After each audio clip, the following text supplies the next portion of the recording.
Hey guys, in this video, I'll show you how to upload photos in Google Drive and share a link. Let's begin. This works the same on both computer and mobile. First, open the Google Drive app on your phone or go to drive.google.com in your browser. To upload a photo, tap the ++ button at the bottom right, then select Upload.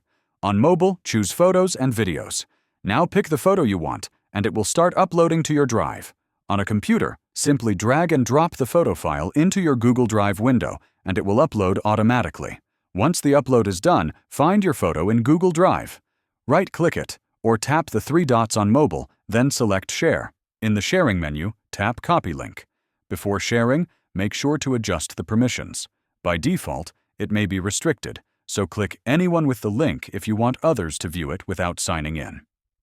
Now, paste the link anywhere, in an email, chat, or text message, and the person will be able to access the photo. And that's it.